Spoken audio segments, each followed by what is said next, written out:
เสาตีนเคียงตัวตั้งและจำนวน6มือฮือก็ได้ละวันนี้ก็เจ้าเริ่มเท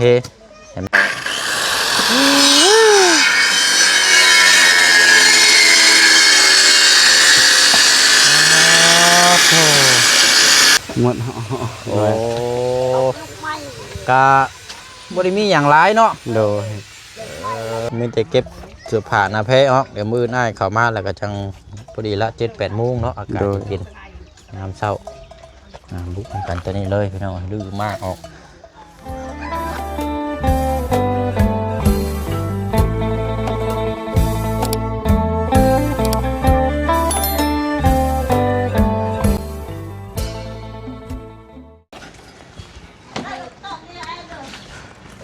โอ้แดดแท้นี่เนาะป๊าดโธ่แสบบี้เลยอันนี้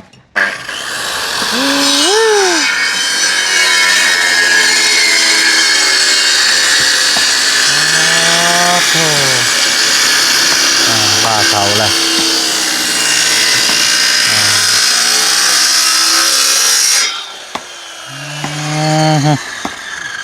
น่าจะนิ่มคักเนาะเขาก็งามโอ้ยิ้มไปทางเทิงพวกตัวแรกนี่เนาะเลยเอามาห่มพี่ก่อนใส่พี่น้องเลย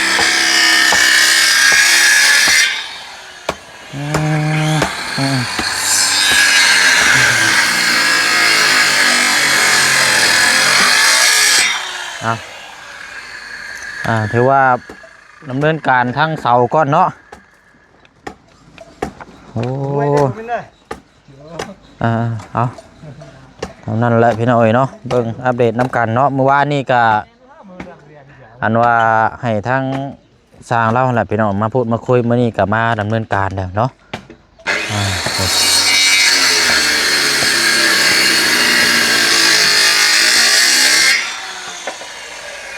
โอ้เสานี่งามเนาะมันแข็งดี แต่ว่าไม่เนื้อแข็งบ่เนื้อแข็งจากไม่ยังโอ้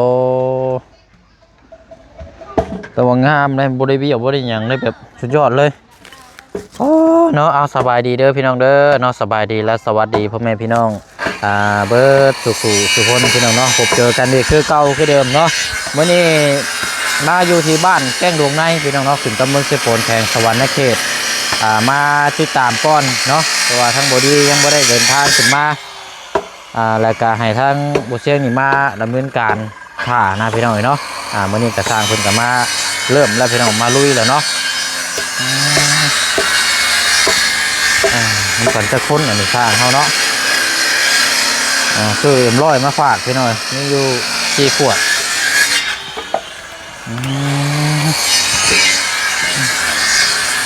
เอาพ่อจะค้นก่อนมา4บ่เหลือ4 ขวดเอาแบ่งกันคนละขวดเด้อเพิ่มพลังพี่น้อยนี่แล้วห่มเนาะอันบ่ได้เห็นห่างบ่ชานี่อยากเฮ็ดเล่นใช่อ๋อโอเคเห็นห่างแล้วเนาะไปโก้เจ็บแอวเลยมันจะใส่ซองหรือใส่อันสิฮะตรงนี้เป็นอะไรอันน่ะน็อตบ่ไม่คือมันหันบ่มันมีจักโตใช่อยู่หันนะ10 โตเจ้าก็ไล่เบิ่งมันจักโตซะมันขนาบบ่หรือว่าบ่ได้ขนาบลองไล่เบิ่งตัวลูกมันใส่ซองหันได้ตัวเทิงใส่แต่ว่าตามหลักมันน่ะตัวลุ่มมัน2ตัวเทิงน่ะ1ตามทั่วไปนะแต่ว่ามีหลายก็ใส่2กันแต่ว่าหากเฮา10 โตคัน9 โตคันว่าเจ้าเฉลี่ยเบิ่งแล้วนี่ก็พอดีแล้วว่า30 โตพอดีทางลุ่มมัน2เนาะทางเทิงนั่นเส้นนึงทางลูกเป็น6 โตทางเทิงเป็น3เป็น9 โตเรื่อยๆโตนึงเลยเฮ็ดบันไดแม่บันไดแม่บันไดก็ยังอยู่เด้เอาตามนั้นแหละทั้งลุ่ม2ทั้งเทิง1เด้อมันจังเอาเสร็จแล้วบ่แม่นนะโอ้ยเนาะเอาทั้งน้องล่าเพิ่นเอาสบายดีก่อนจักชื่ออย่างไรบุเชียงลืมถามเมื่อวานนี่อามะเนาะใช่มีตู้อยู่บ่มื้อนี้ บ่ไปให้ ไปให้เลย โดย เออยิ้มไปทางเทิงสบายดีอยู่น้ำกันเบิดบ่สองเลยบ่ โดย เราเฮ็ดกินเนี้ยนะคอนกุลุกคั่วอยู่นะ แล้วต้มน้ำไม้ครับ ต้มหน่อไม้ เลย ไปตึกแอมเช้า ฮะ พ่อนี่ไปตึกแอมชมได้ปลาหนังปลาใน โอ้ใหญ่บ่ ใหญ่ ตาคือยังอยู่ อ๋อมาแท้เนาะโอ้คักแล้วนี่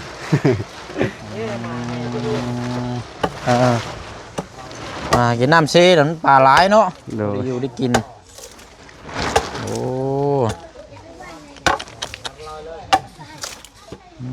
ปลาย่างไปเบิ่งในตู้แล้วก่อนจังนั้นเลยยัง ยังบ่ทันได้กินข้าวเด้อเนาะ กินแล้ว ยังบ่สั่งข้าวเที่ยงได้ กินแล้ว เจอฮะ ยาสูบยาเส้นเส้น สบายดีอีกรอบนึงแม่ เรา แล้วก็ เราไม่ได้ยินนะ บอกเราเนี่ยบอกเราสบายดีพาดูอีกรอบนึงเลย เบ้ไม่ตาเนย เลย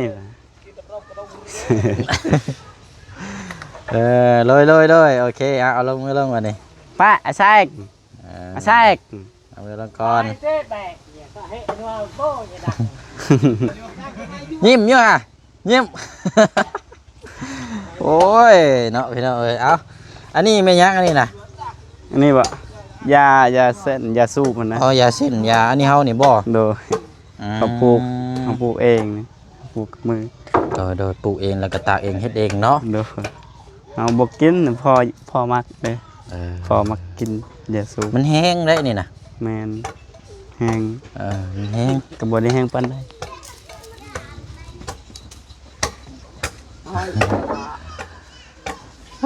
เนาะเข้ามาโฮมพี่ก่อนคือนั่นแท้นี่เนาะ โดย อันนี้สิเฮ็ดห่างอันนี้เนาะเฮ็ดห่างกบมีอยู่10ตัวกะขนาบนี่ก็สิประมาณเดี๋ยวเด้อ2คือเฮือนบ่าวตะโลนี่ก็สิมีอยู่2 4 6แหวะ7 8 9เหลือตัวนึงเนาะเอาไว้บันไดพอดีละเหลือตัวนึง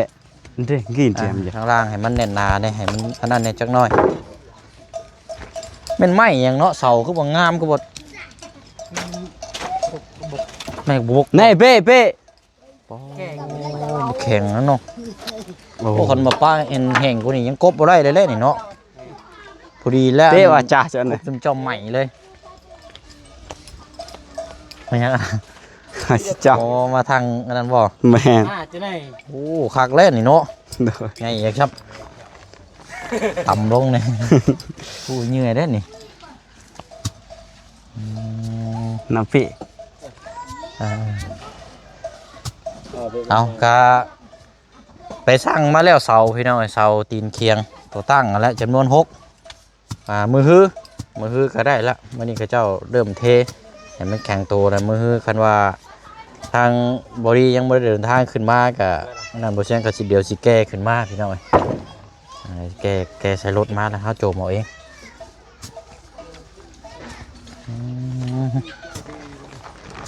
อันความสูงบ้านนี่เท่าไรก็พอ2 เมตรบ่ดึงลงลุมพี่ได้เท่าไรก็ เนี่ยไม่75บอกไม่ ฮะ 5 ใช้เม็ดอยู่ใช้อันดึงเบิ้งเนาะฮะ เป็นเสาอีก30 ตีนเสา60แม่นเขาเอาสูงไว้เลยรู้ได้เพราะว่าอันว่าถึงอนาคตเนาะตั้งแต่เทพื้นเทหยังกับกั้นห้องนอนก็ยังได้นะ โดย ตัวนี้แม่น50 แม่น ตัวนี้แม่น50ตัวนั้น60 2 เมตร อืม 10เกินเลย บ่เอา2 เมตรนั่นแหละตัดเอา2 เมตรก็ได้ 2 เมตรตัด หรือว่าจังซี่ก็ได้บ่ตัดก็เอาตัวนี้เอา50ก็ได้เขาพังตีนลง ก็ได้ เอาตีนลงจัก10 เซนเนาะเอาตีนมานั่นเพราะว่าตีนมันกับประมาณเกือบ10อยู่แล้วเขาขุดลงแล้วเขาพังตีนเลยมันจังแน่น โดย นะ โดย พอดีแล้วเอา2 เมตรพอดีพี่น้องซ้ำเพื่อนน้องป๊อปนะพังตีนน้องแน่บางครอบครัวบางอาชีพแบบนี้บ่แบบนี้คือเขาตั้งอะแบบมันเห็นหน้าตีนบ่งามบ่ได้เนาะ โดย เ เอาขุดดินลงถมเลยสิพอดีงามเลยหน้า18พอดีงามไปหน่อยตีนเคียงเพราะว่าตัวนี้หน้า15แต่ตัวนั้นหน้า18ล่ะให้มันใหญ่กว่าแบบชั้นแล้วมันจังพอดีมันเบิ่งกลมเกินกัน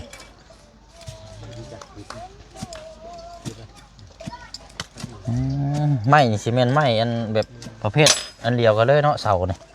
จากเลยบ่ฮู้ เอาหน่ะเนาะไม่แบบเดียวกันเบิดเลย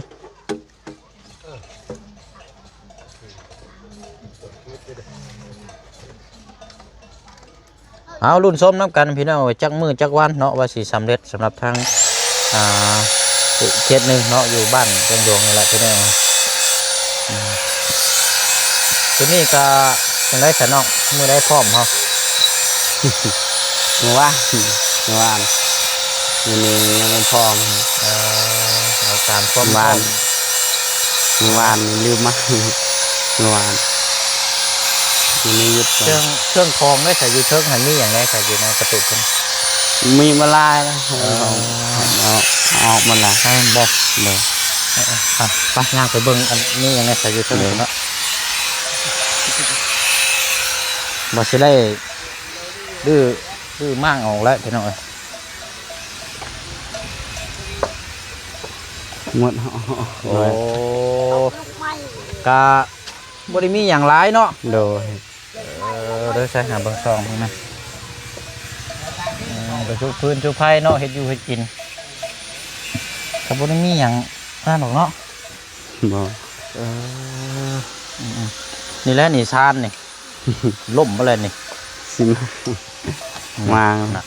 โอ้ไม่ได้ตอกเลยนี่เนาะ บ่ ปะ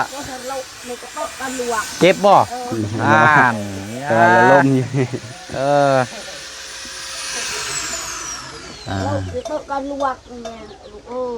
โดยต้องลื้อมากเอาอะไรก็หามมองไหวน้องเนาะไหวลุ่มพุ่นก้อนก็ได้ ได้ เอาไหวเดียงไหวลุ่มมองไกลๆมองที่เขาจะปลุกเพื่อนเพราะว่าปลุกเพื่อนในชีวิตนี้ โดย เพราะว่าเพื่อนนี่ก็มีอยู่6เสาแหละมันนี่ก็เจ้ามากเสาอะไรก็เจ้าสิกบตกนาคือกันก็มีแต่ประกอบแล้วนี่เนาะ โดย ฉันกะคันว่านั่นกะ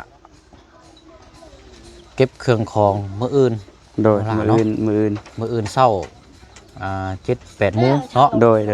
ลื้อม่างเลย โดย ประมาณ8 โมงก็ได้เดี๋ยวสิเข้ามาเบิ่งน้ำกันเด้อจังม่างเด้อ อายเขามาก่อนละน้องสิมา โดยมีแต่ว่าเจ้าเก็บเครื่องของตัวใดที่สำคัญน่ะเก็บมาก่อนก็ได้เนาะ โดย มากแล้วเฮาก็จังนี่แหละเบิ่งน้ำกันพี่น้อง โดย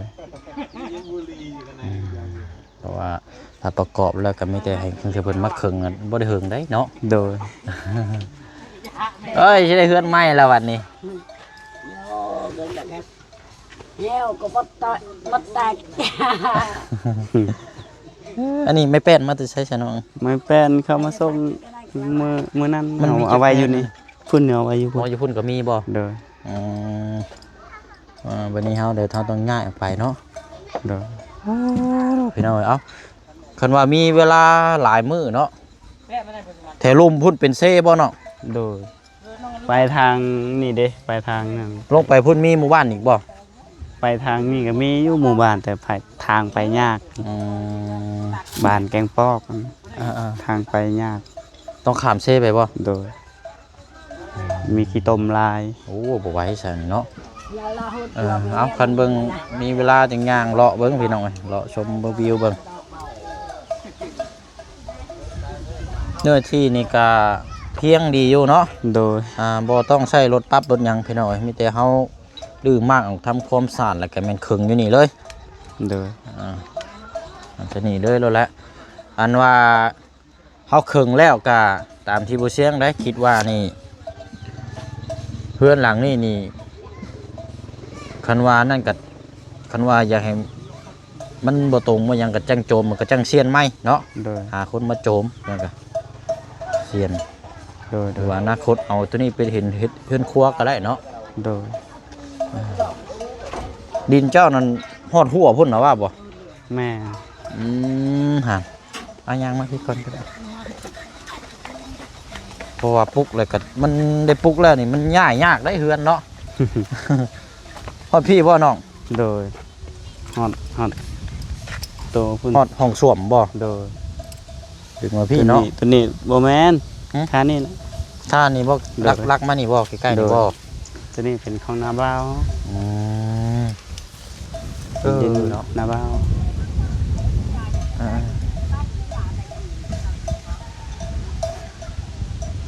เนาะได้อีดอกเนาะเดี๋ยวมื้ออื่นก็เก็บพวกนี้แหละเนาะดื้อลากมากเอารถพวกนี้นี่ โดย แล้วเฮาจังเฮ็ดใหม่เดี๋ยวจังปลูกใหม่ก็ได้ เก็บเสื้อผ้าหน้าแพรตัวใดบ่ใส่เก็บยัดๆใส่กระเป๋ากันมันตัวใดใส่บ่ได้ก็เอาไปทิ้งเนาะ โดย อ่า เอาไปทิ่มมือนั่นก็ลายได้สีเป้าพุ่นนะ เสื้อผ้านะ โดยของเก่า โอ้ดีๆนี่เนาะอ่า มีแต่เก่าพุ่นไปทิ่มมัน นั่นแหละผ้าเก็บเสื้อผ้าหน้าแพรเอาบึงกับมากแล้วเอาไปแล้วมาไว้พี่ โดย อ่ากับซานและลื้อรากออกมาเลยมือนี่มาซอยกันอันเป็นเข่าได้สะน้องยังจักซอบเดี๋ยวนี้นะเขาอยู่เขากิน เข้าก็ยังลายอยู่หาสอบและสอบหนึงก็ยังทันได้หมดจังหาเจ้า โอ้ถือว่ายังเฮิงเติบอยู่หรอกสะเนาะ โดย น้ำซ้ำปลามีแต่ว่าอันเนี้ยอาศัยทางเจ้านะเด้อหลาดเด้อ โดย คือเป็นผู้คันเชื่อว่าก็เป็นหัวหน้าครอบครัวกับแม่เนาะ โดย เพราะว่าทั้งพ่อกับแม่ก็เฒ่าแล้วพี่น้อยเราก็ไปตามภาษาตามผู้เฒ่าไหนเนาะ แม่ หาอยู่หากิน แต่ว่าเวียกตัวนี้นี่คือเรื่องขึ้นซ่านี่มอบหน้าที่นี้ให้เจ้าซะเนาะ โดย ให้เบิ่งให้แยงนํ โดย เพราะว่าทางสร้างเฮานี่ก็เพิ่นก็มาเฮ็ดนํอยู่แต่ว่าก็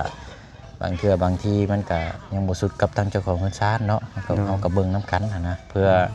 ให้เวียกงานมันก็ผ่านไปด้วยดีนี่แหละเนาะใช้ไม่ได้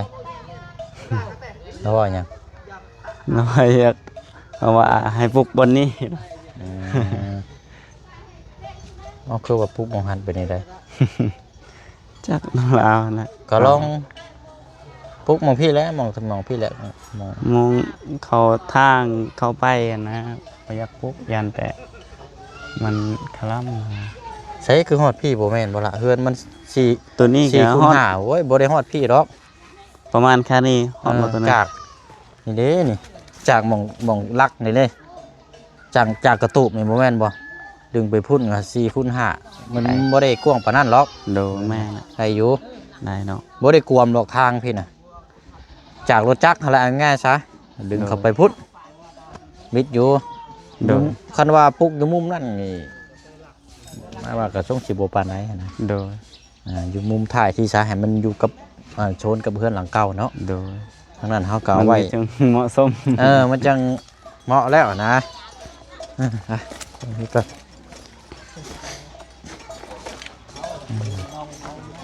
นี่ละพอดีละดูทีนี้ออกพอดีละ4คูณ5นี่ก็พอดีเลยกวมนี่ละแถวนี้ละปรับออกทีนี้ก็เฮ็ดห่มมองไว้ปลูกผักปลูกหญ้าเนาะ โดย เริ่มแหลดแล้วนี่เนาะ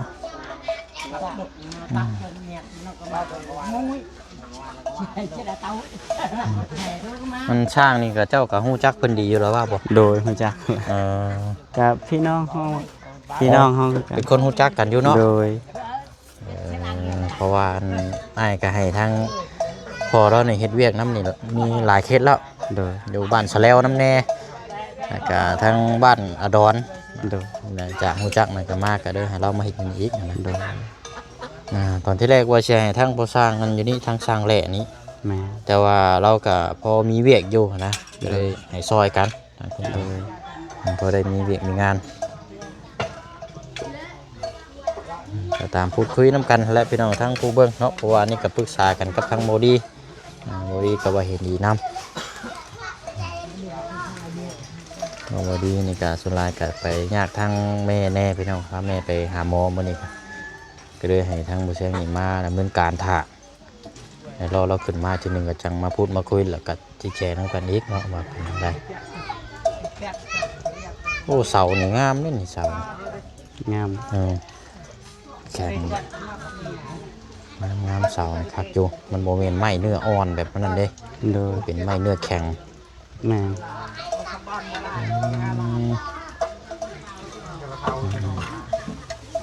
อันแม่เจ้าอีกคนหนึงได้ใช่เราไปใช่ เราก็ไปน้ำกันนะ ไปน้ำประตูกันบ่ โดย บัดเราผู้นี้เลยเพื่อนเนาะ โดยเราก็ไปหาหน่อไม้เมื่อวานนี้ก็ไปหาเขาบ่ให้ไปเราก็ไปเรา เนาะแทนลูกเจะเลยจะเป็นได้แน่ เพื่อนเรานอน นอนบ่เมียเจ้าได้จะไปใช้ อยู่เพื่อน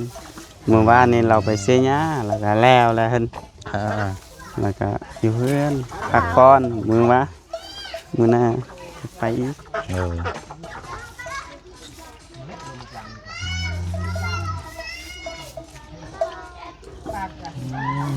าแหละเนาะกะมีแต่เก็บเสื้อผ้าหน้าแพ้ออกเดี๋ยวมื้อหน้าเข้ามาแล้วก็จังพอดีละ 7-8 โมงเนาะอากาศเย็นๆยามเช้าบุกกันตัวนี้เลยพี่น้องดื้อมากออกแจ้งบอกทางประตูแล้วนะเนาะบอกกับแม่เจ้าเด้อ โดย ดื้อ แม่ยายหันยายจะมางมื้อนี้แหละแต่ว่าขาก่อนขาอายเรามาก่อนสานเราก่อนเราจะเบิ่งน้ำ เนาะ แต่ว่า เบิ่งน้ำกันก่อนให้แล้วอะ เราใจฮ้อน เย็นๆ เรา เนาะ จะมางมื้อนี้ แดดฮ้อนเอ้าเนาะ เข้ามาเล่นกัน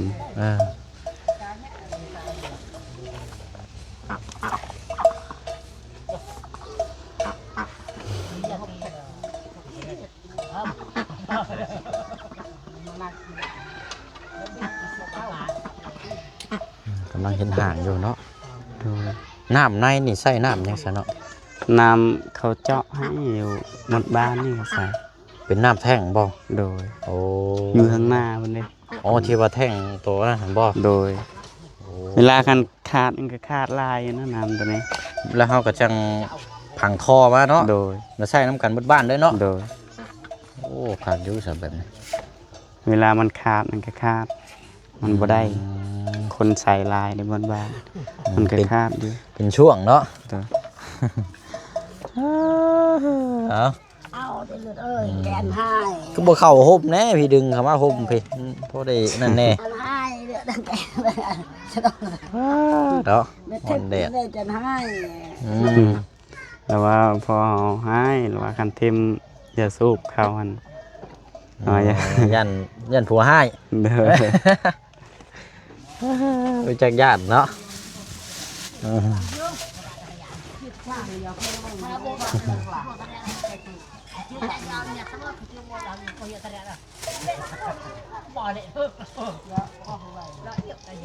สัญญาณบ่ค่อยมีเนาะมาเข้ามาในพี่เนาะ โดย เรียบร้อยเลยพี่น้องโอ้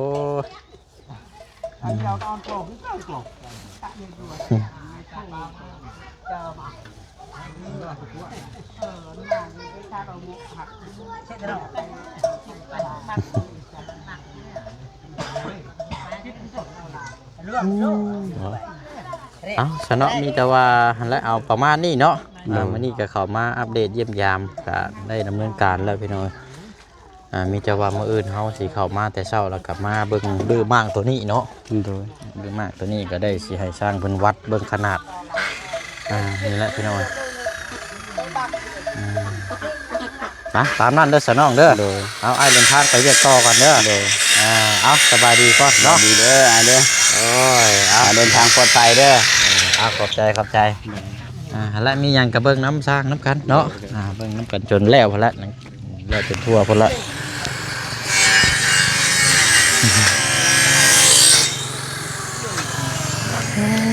เนาะเรานี่งามพี่น้องเอ้ย มันคิดก่อน เอาละมิจะว่าลุยเร็วๆพอเด้อเฮ็ดไปตามจุมเจ้าเวียกไปรถมีหยังกะคันว่านั่นกะโทรหาเฮาอันน่ะประเภทตะปูได้เอาเลยบ่ สิเอาเลยแหละแบบ คันว่าคันนั่นกับ น็อตใส่หันนี่ เดี๋ยวจะแจ้งในโทรศัพท์เฮาอีกเทื่อหนึงเด้อโทรหาเฮาอีกเทื่อหนึงก็ได้น็อตตะปูเนาะต้องใช้เนาะมื้ออื่นเช้าพุ่นละจะนั่งสิได้ซื้อเข้ามาน็อตนี่น็อต18บ่ 18 19 ฮะ17บ่ 16 17 น็อตอันใด เศร้าสิมา เท่า15ก็ประมาณ 17นี่แหละ 17เนาะ17พอดีจักโต 2 ตาคือใคร ทางเทิงนํกัด 3ตัวต้องลูกอยู่6 เป็น12โตเนาะเดี๋ยวเอาตะปูเก่าย่างมาย่างละแก๊สเด้อ ต่อไปบนบ้านห้างเลยเราไป ไปโอเคพี่น้อยตามนั้นละเดี๋ยวมื้ออื่นจังเข้ามาแล้วก็มาพูดมาคุยเดี๋ยวมามั่างตัวนี้มาเบิ่งน้ำกันพี่น้อยเนาะเดี๋ยวจังซื้อตะปูมาให้เราเนาะเช็คแจ้งบอกทางบอดี้น้ำเพิ่มเติมน้ำกันอีกนะพี่น้องเนาะไปเนาะลาพี่ลาน้องไปก่อนบ๊ายบายเด้อพี่น้องเนาะพบเจอกันในคลิปหน้าวันนี้พี่น้องเนาะไปเวกต่ออีกก่อนเนาะบ๊ายบายพี่น้องเนาะสบายดี